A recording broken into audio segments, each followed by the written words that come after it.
Olá, sejam muito bem-vindas e bem-vindos ao episódio número 29 do podcast do nosso programa de rádio O Espírito do Evangelho. Aqui é Antônio Campos. Lembrando que o podcast pode ser ouvido em diversas plataformas de áudio, como Spotify, Google Podcast, Apple, Castbox, Deezer, Anchor, entre outras. E os episódios também estão disponíveis no YouTube, em o nosso canal O Espírito do Evangelho. Inscrevam-se nesses aplicativos para sempre receberem a notificação dos novos programas. Curtam e compartilhem. E hoje, dia 23 de setembro de 2020, vamos falar sobre Bíblias. Será que Bíblia é tudo igual? E vocês devem estar se perguntando, por que vamos falar sobre Bíblias? Bom, não só porque é o livro base para cristãos, principalmente o Novo Testamento, porque também é um dos livros mais vendidos no mundo, apesar que talvez seja um dos menos lidos ou compreendidos. Mas também, isso é importante destacar, porque o mês de setembro é dedicado à Bíblia pela Igreja Católica, e isso vem desde a década de 1940. Tudo porque no dia 30 de setembro é lembrada a morte de Eusébio Sofrônio Jerônimo, ou São Jerônimo, como é conhecido na tradição católica. Foi muito famoso por sua pioneira tradução da Bíblia hebraica para o latim, conhecida como Vulgata, lá pelo ano 400 depois de Cristo. Por isso, vamos aproveitar essa data para entender um pouco sobre como chegamos na Bíblia que temos hoje. Por que temos tantas versões? Qual seria a melhor Bíblia para ter em casa ou para estudos? E para nos ajudar nessa caminhada, estamos recebendo com muita satisfação o professor Luiz José Dietrich, biblista, um dos tradutores da Bíblia Pastoral, com mestrado em Teologia, doutorado em Ciências da Religião, professor na PUC do Paraná e assessor do Centro de Estudos Bíblicos. Seja muito bem-vindo, professor. Obrigado, Antônio. Obrigado também pela oportunidade e esperando que seja uma boa conversa interessante para todas que estão aí acompanhando. Ah, com certeza vai. No próximo bloco, por que as Bíblias são diferentes?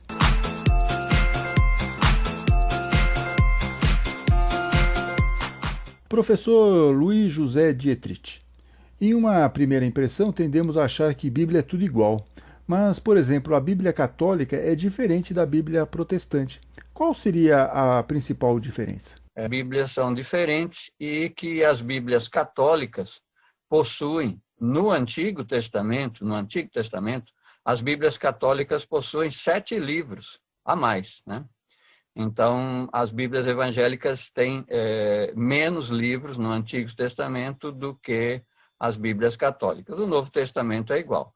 Os livros Tobias, Judite, Macabeus 1 e 2, Baruque, Sabedoria e Eclesiástico, além de alguns acréscimos nos livros de Esther e Daniel, tudo isso foi escrito, em sua maioria, durante os 2 últimos séculos antes de Cristo. Portanto, bem depois que a Bíblia hebraica já estava concluída. Mas como a tradução da Bíblia hebraica para o latim, a tal Vulgata, feita lá pelo Jerônimo, que nós já mencionamos, essa Bíblia continha essas partes. E a Igreja Católica, então, manteve essa versão, que não é aceita pela vertente protestante. Agora, professor Luiz José Dietrich, além desse aspecto que contribui para que as Bíblias não sejam iguais, ainda temos a questão de qual base é feita a tradução. Hoje, muitos tradutores optam pela versão Nestlé Aland, em sua 28ª edição, que traz o texto grego mais referendado pelos estudiosos, e é a mais comum entre as Bíblias, principalmente as católicas. Algumas Bíblias protestantes costumam preferir versões mais antigas ou até mesmo literais. Como se chega à formação dessa base para a tradução? Tem esses milhares de manuscritos do Antigo, manuscritos completos tem menos, mas tem muitos fragmentos, muitos pedaços de textos, de manuscritos, de livros. Tem alguns que são do tamanho de uma caixa de fósforo só, né? Mas eles são estudados e analisados, e aí tem toda uma ciência que já se desenvolve há mais ou menos uns 500 anos, né? Que essa é a proposta de comparação de versões diferentes, e aí tem uma série de critérios para ir tentando estabelecer quais dessas variantes, né, porque você tem milhares de fragmentos e esses fragmentos eles são diferentes entre si, né? Eles representam diversas cópias, eles representam diversos estágios de formação do texto. Então, esses milhares de fragmentos, eles são todos diferentes, né? Ou apresentam muitas diferenças entre si. Então, primeiro você tem uma grande ciência, que é a ciência da crítica literária, da crítica textual, que vai, então, estudando, analisando e vai montando aquele texto que a gente chama de texto recebido, né? A partir desse, as traduções são feitas.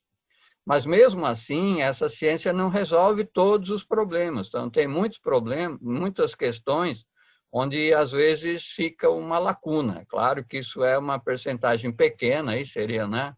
Vamos dizer, uns 5% do texto pode estar nessa condição, menos, né? Mas aí sempre, então, existe a possibilidade de variantes. Então, aí vai um conjunto de tradutores, ou numa determinada igreja, ou numa determinada editora, se opta por uma variante, né? E se descarta a outra, né? Então, isso dá uma variação dentro do texto. Mas a outra questão é que são línguas antigas. O grego até continuou sendo falado, mas no caso do hebraico, não, né? O hebraico estacionou lá no ano 500 a.C. e lá parou. Então, o que significa isso? Que, por exemplo, no hebraico, para cada uma, falando assim, a grosso modo, né? Para cada uma palavra do hebraico, você tem 5 opções em português de tradução.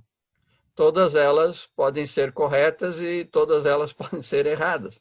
Aí o tradutor tem que escolher, ele não pode botar 5, ele escolhe uma, né? Mas outro tradutor, com outra formação, com outra espiritualidade ou com outra teologia na cabeça, ele escolhe outra, né?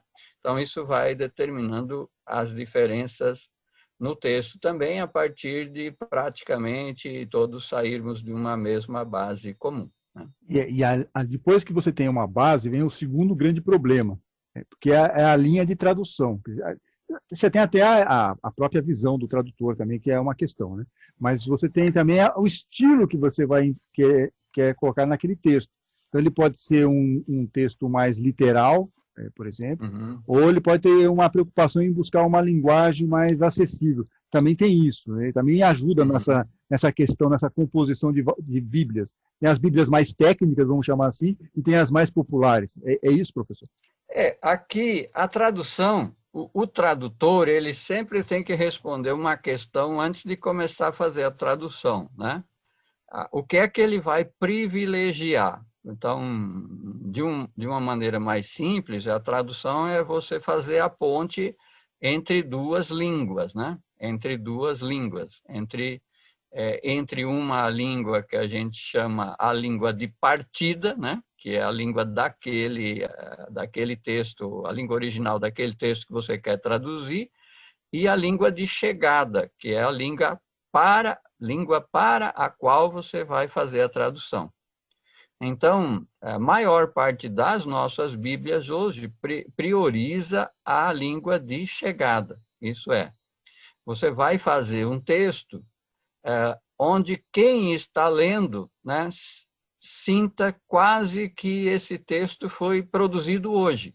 Não perceba, né, com tanta facilidade assim a distância que há entre os originais desse texto e o autor moderno, o autor do mundo de hoje, né?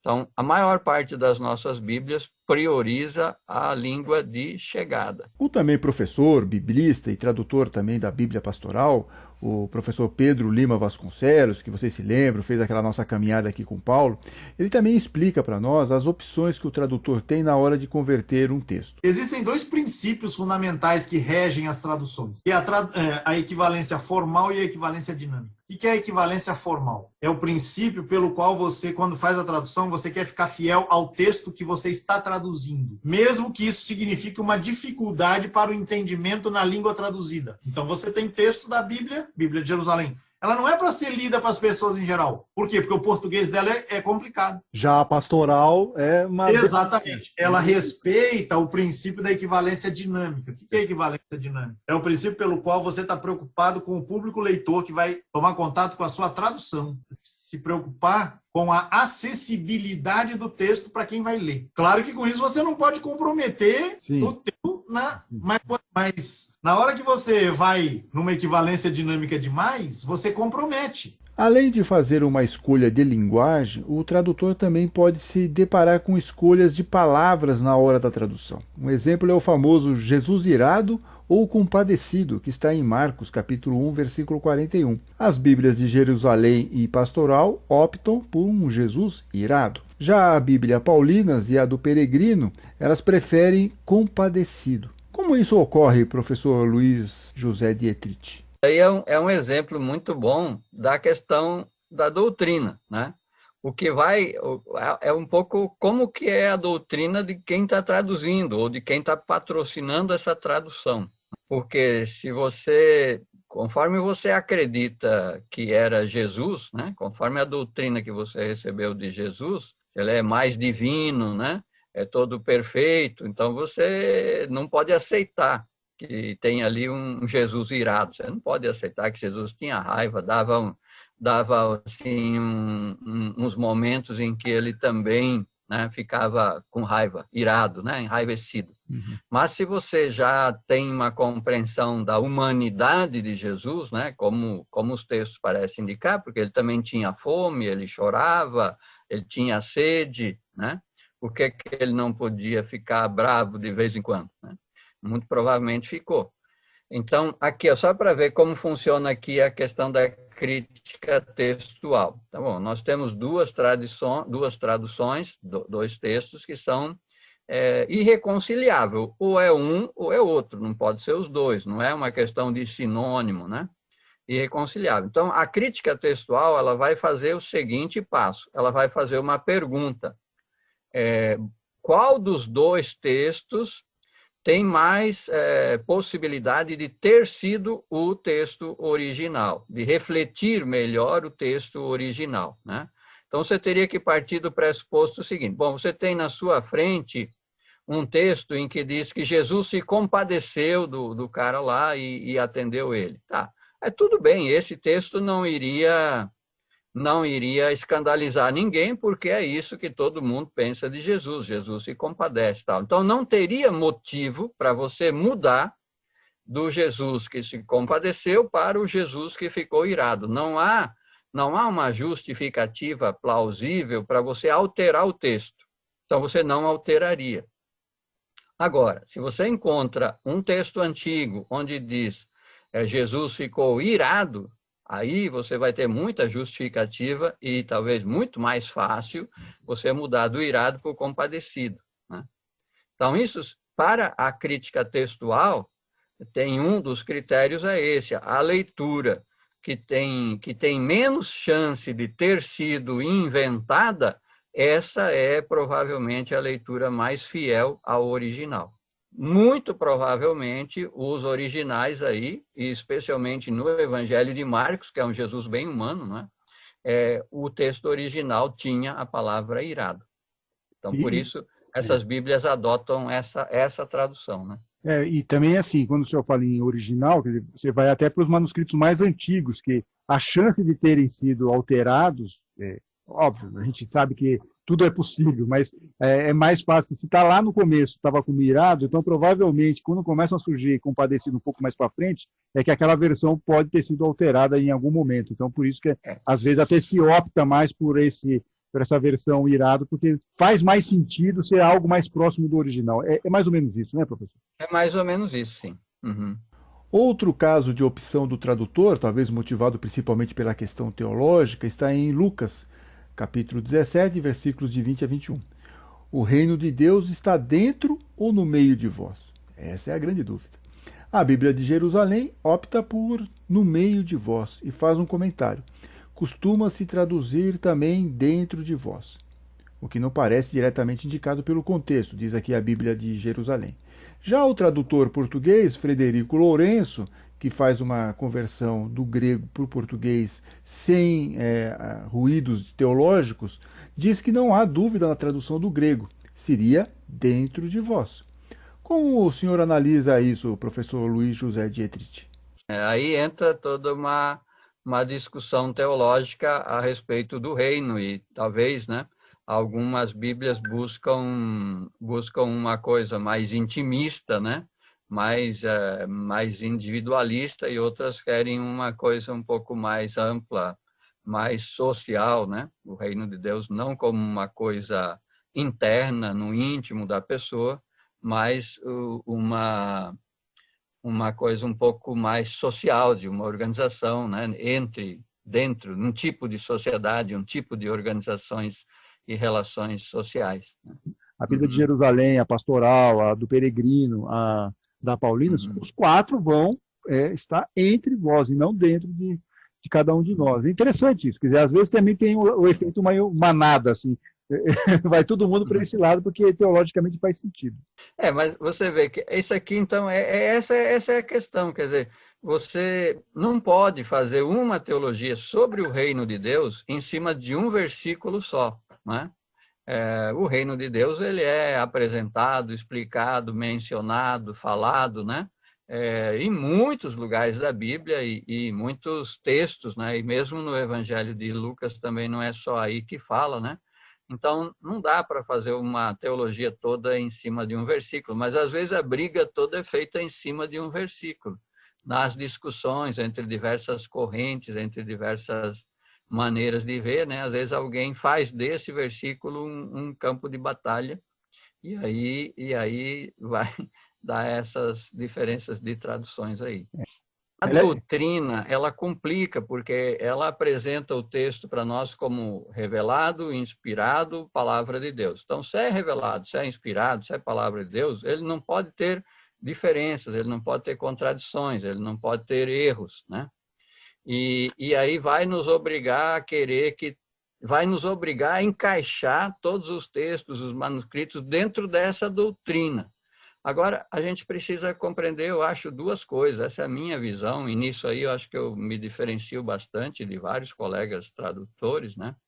A minha visão é a seguinte: o texto veio antes das doutrinas. O que nós temos são os textos, com todas as suas variantes, externas e internas, né? Isso é o que é história, isso é o que é histórico, né? Então, esses textos existem e são históricos. As doutrinas, que é revelação, que é inspiração, que é palavra de Deus, essas são teologias que nós criamos depois, teologias que nós criamos sobre os textos, em outros contextos, em outras épocas e com diversas finalidades, né? Com diversas finalidades. Então, e aqui então tem essa questão, você vai ver o texto como ele é, ou você vai ver o texto a partir das tuas doutrinas, e aí vai fazer um esforço grande para encaixá-lo nas tuas doutrinas, né? Acho que essa é uma questão bem importante, assim, eu tenho trabalhado isso com os estudantes, né? Não é uma coisa que eu tenho todas as respostas ainda, mas eu prefiro trabalhar o texto com as suas variantes, com a sua diversidade, né? E eu vejo a teologia de Lucas é diferente da teologia de Marcos, diferente da teologia de João. Há contradições, há controvérsias entre eles, né? Num lugar, por exemplo, Mateus apresenta Jesus como aquele que não altera nada na lei de Deus, na Torá, né? O Evangelho de Marcos já diz que teve um momento lá, em Marcos 7, em que Jesus declarou puros todos os alimentos, né? Ao fazer isso, simplesmente a comunidade de Marcos aceita que aquelas várias páginas lá do livro do Levítico ou do Antigo Testamento que falam em pureza de alimento, divide os alimentos em puros e impuros, para a comunidade de Marcos é como se Jesus tivesse rasgado aquela parte lá da Bíblia, que lá não vale mais, né? Mas a comunidade de Mateus jamais aceitaria uma coisa dessa. Para a comunidade de Mateus, tudo que está na Torá é palavra de Deus e não pode ser retirada. Quem retirar alguma coisinha lá, por menor que seja, é maldito. Além dessa passagem sobre a questão dos alimentos permitidos ou não, que vai gerar a famosa frase de Jesus, não é o que entra pela boca que é impuro, mas o que sai pela boca, porque mostra do que o seu coração está cheio, Jesus também questiona a restrição ao trabalho no sábado. Bem, no próximo bloco, como escolher uma Bíblia.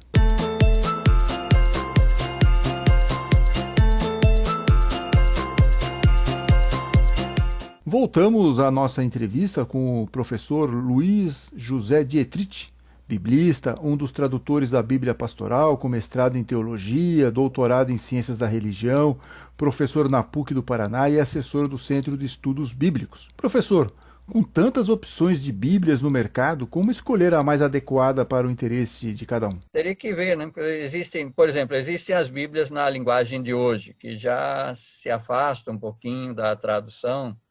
São uma espécie de paráfrase, né? É um texto construído quase paralelo ao texto bíblico, muito próximo, tal, mas são paráfrases, né? São textos com a linguagem mais direta, mais adaptada ao mundo jovem de hoje, né? Talvez o jovem tenha mais facilidade com isso, mas esse tipo de Bíblia também não garante acesso a essas questões que a gente estava falando aqui, as dificuldades textuais, né? Já se quiser uma Bíblia de estudo, né? Seria melhor olhar uma dessas que tem mais notas de rodapé e notas explicativas, que dizem, olha, aqui existe uma variante no grego, ou aqui o siríaco diz tal coisa, né? Como a Bíblia de Jerusalém, por exemplo. A Bíblia de Jerusalém, ela coloca várias notas no pé de página, né? Informando da existência de variantes, ou até às vezes avisando o leitor. Aqui nós estamos seguindo o texto grego, né? Deixamos de lado o texto hebraico, estamos seguindo o texto grego. Então, essa seria uma Bíblia de estudo. Bíblias que têm informações, introduções, né? Tem uma introdução à Bíblia, uma introdução ao Antigo Testamento, uma introdução a cada livro. Então, introduções mais técnicas que falam da data de composição, quem que escreveu, as diversas camadas do livro. Então, um pouco, se ele quer um estudo mais crítico, buscar uma Bíblia como essa, como a Bíblia de Jerusalém, que tem mais informações nas introduções e nos rodapés. E daí depois tem outras que são Bíblias que têm também introduções, têm rodapé, mas elas são mais doutrinárias, elas são mais, digamos assim, quase estão fazendo um trabalho junto com a leitura do texto, vão passando as diversas doutrinas sobre Jesus, doutrinas sobre a igreja. Como são essas diversas Bíblias anotadas, geralmente elas têm um pouco essa característica. A Bíblia de Jerusalém tem bons textos de introdução aos livros, tem também notas de rodapé que são mais técnicas. A impressão que se dá é que são voltadas até para um público que está estudando teologia ou ciência da religião. O texto da Bíblia de Jerusalém é confiável, porém não é um texto tão agradável, coloquial, diferentemente da Bíblia Pastoral, na qual o senhor trabalhou, que busca um texto mais agradável para a leitura, como aliás mencionou aqui o professor Pedro Lima Vasconcelos. Então, nós tentamos fazer nessa Bíblia aí uma mistura, né, de linguagem mais acessível,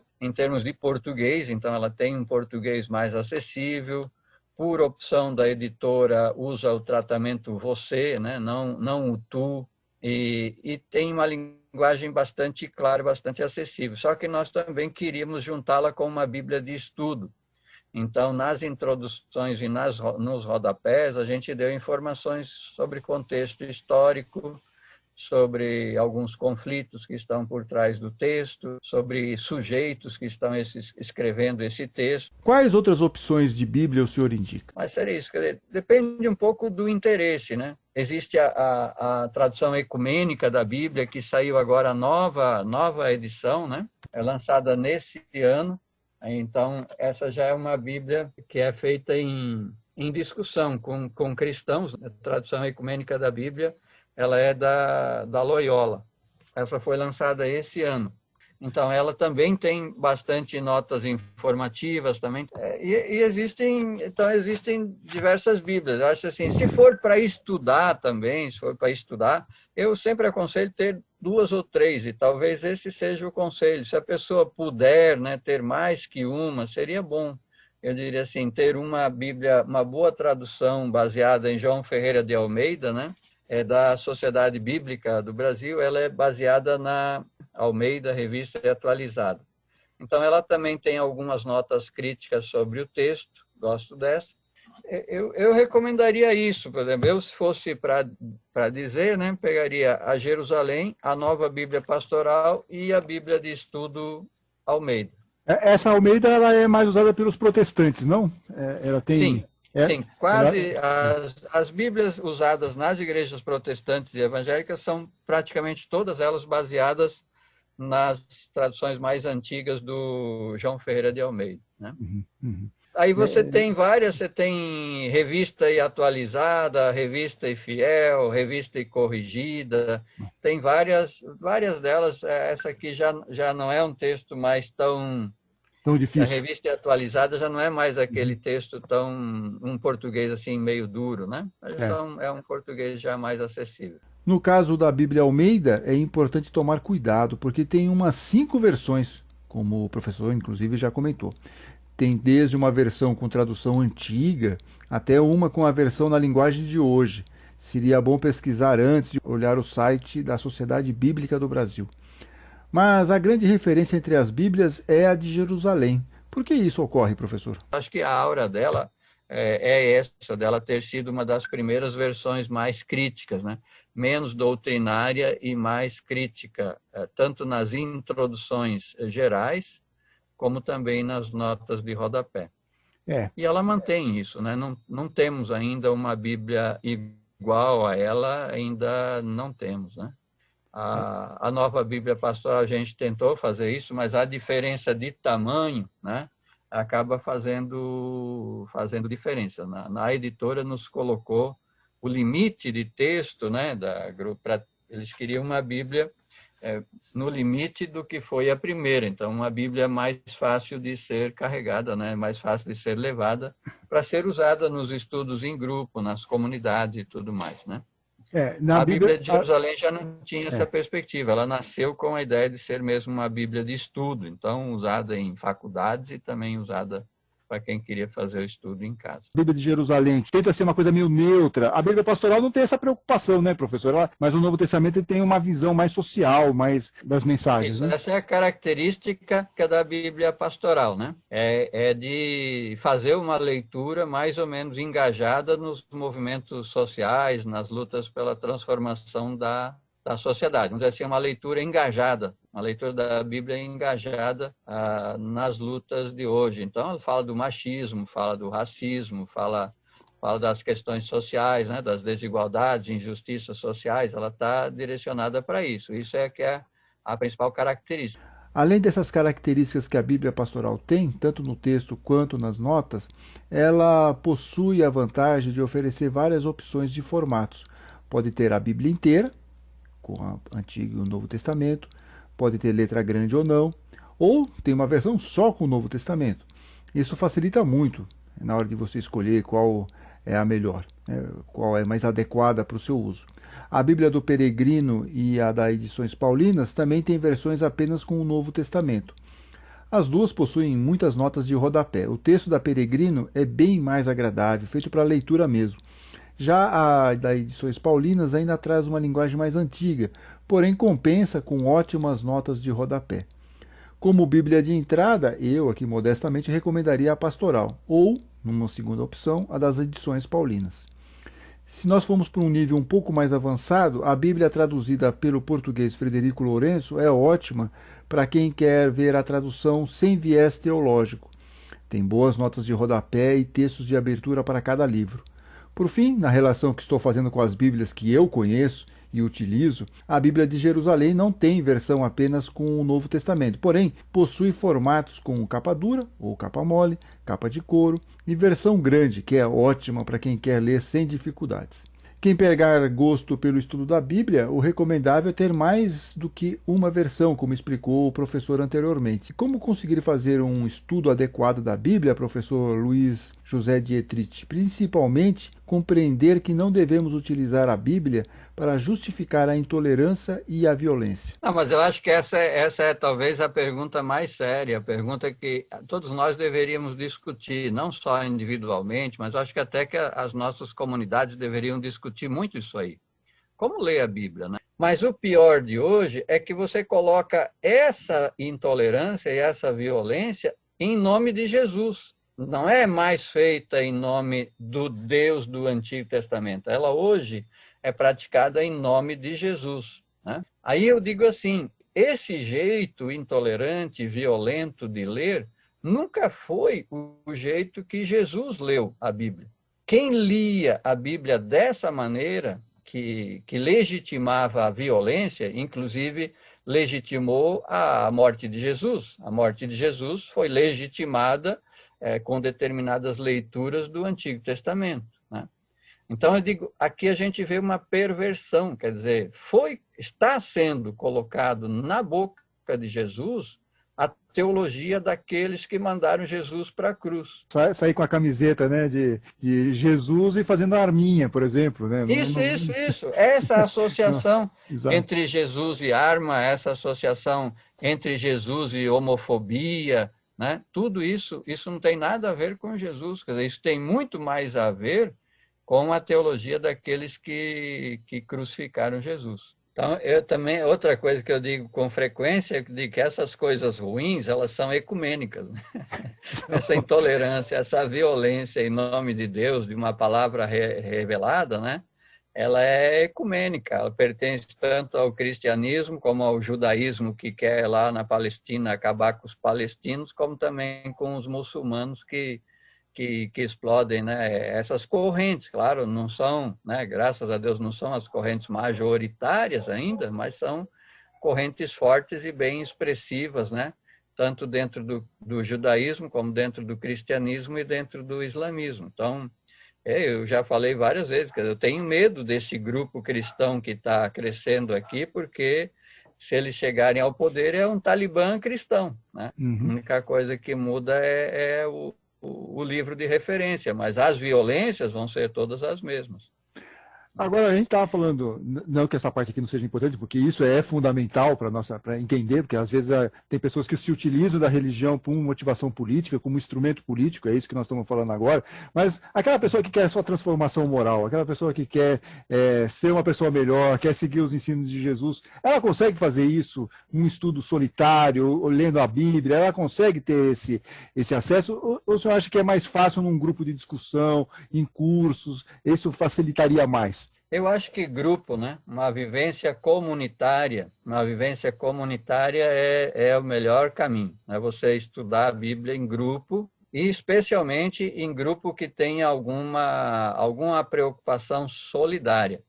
Não só assistencialista, mas que seja também um pouco de solidariedade, que solidariedade vai um pouco além do assistencialismo. O assistencialismo, em algumas situações, ele é a única coisa que se pode fazer. Se alguém está morrendo de fome, não é fazer um curso de formação, não, é um prato de comida, né? Está morrendo de frio, é um cobertor, um abrigo. Bom, mas a gente hoje, né, esses grupos que são violentos, esses grupos que a gente chama de fundamentalistas, eles juntam assistencialismo, que eles também fazem, e ritualismo, né? Assistencialismo e ritualismo e moralismo. Essas três coisas estão juntas aí. Mas eu diria assim, se a gente tiver uma preocupação social, né, com pobreza, com injustiça, esse é o melhor caminho para entrar na Bíblia, né? E especialmente se você tiver com um grupo que também tenham essas preocupações, aí eu acho que você vai encontrar.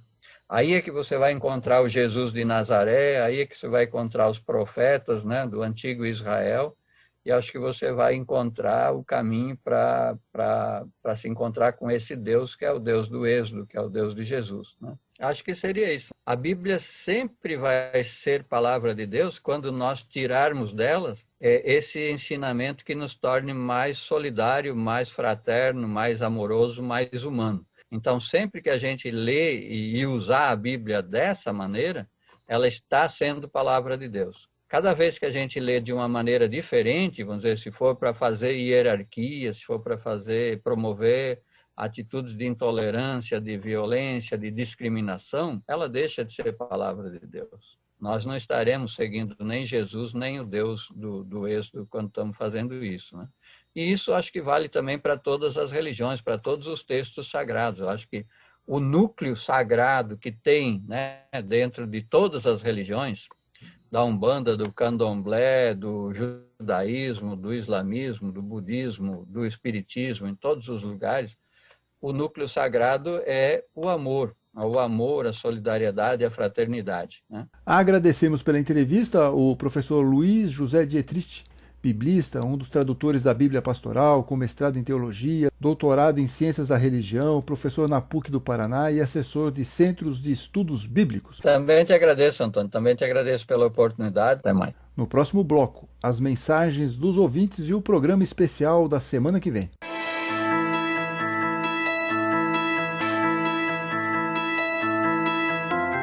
Como sempre, agradecemos pelas diversas mensagens enviadas por nossos ouvintes e por nossos ouvintes em nossas redes sociais. Aliás, inscrevam-se em nosso canal no YouTube, que além do podcast tem ainda aulas e palestras. Registramos aqui o contato da Simone Rocha, que me fez lembrar do Dia do Rádio, comemorado no dia 21 de setembro. Afinal, o Espírito do Evangelho é um programa de rádio. Agradecemos ainda ao Luiz Eduardo, agradecemos ao Pares, agradecemos a Andréa Barleta, ao aniversariante Bruno Guerra, a Sheila Martini, a Cíntia Fernandes, a Márcia De Luca, a Edna Nunes, ao Ariel Valdo, a Sandra Sonageri e tantos outros.